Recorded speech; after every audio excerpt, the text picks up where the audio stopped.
ఒక ఊరిలో అన్విత అనే చిన్నారి ఉండేది. ఆమె వయసు కేవలం 7 సంవత్సరాలు.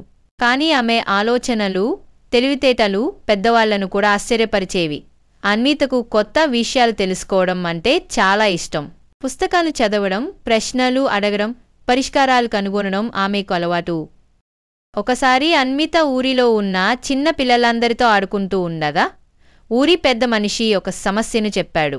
మన ఊరిలో ఉన్న చెరువు నిండా మురుగు నీళ్లతో నిండిపోయింది.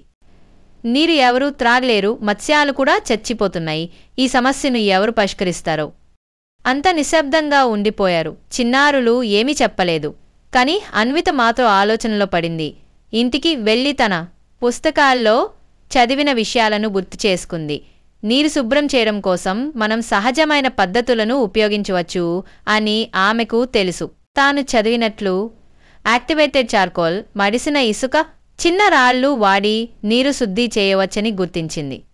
ఆమె వెంటనే తన తండ్రిని అడిగి కొంత చెరుకు, కొంత ఇసుక, కొంత యాక్టివేటెడ్ చార్కోల్ తెప్పించింది. ఒక పెద్ద డబ్బాలో 3 లేయర్లు వేసింది. పైనుండి మురుగు నీరు వేసి చూసింది. నీరు క్రిందికి వచ్చినప్పుడు అది చాలా శుభ్రంగా కనిపించింది. ఆనందంతో అన్విత ఊరి పెద్ద మనిషి దగ్గరకు వెళ్లి తన పరిష్కారాన్ని చూపించింది. పెద్ద మనిషి ఆశ్చర్యపోయాడు. బాలిక, నువ్వు చాలా తెలివైనదివే. మీ పరిష్కారం పనిచేస్తుందో లేదో చూద్దామని చెప్తూ ఊరి పెద్దవాళ్లతో కలిసి పెద్ద నీటి శుద్ధి ఫిల్టర్ తయారు చేశారు. కొన్ని రోజుల్లోనే చెరువు నీరు క్లీన్ అయిపోయింది. మళ్లీ అందరూ ఆ నీటిని తాగగలిగారు. చేపలు సంతోషంగా ఉండగలిగాయి. అన్విత అందరి ప్రశంసలు పొందింది. ఆమె ఊరిలో చిన్న వయసులోనే పెద్ద పరిష్కారం చూపినది అని అందరూ చెప్పుకున్నారు. ఆ తరువాత ఊరిలో ఏ సమస్య వచ్చినా ముందుగా అన్వితను అడగడం మొదలుపెట్టారు. అన్విత ఓ విషయాన్ని ఎప్పటికీ గుర్తుంచుకుంది. ప్రతి సమస్యకు పరిష్కారం ఉంటుంది, మనం ఆలోచించడం మాత్రమే ముఖ్యం.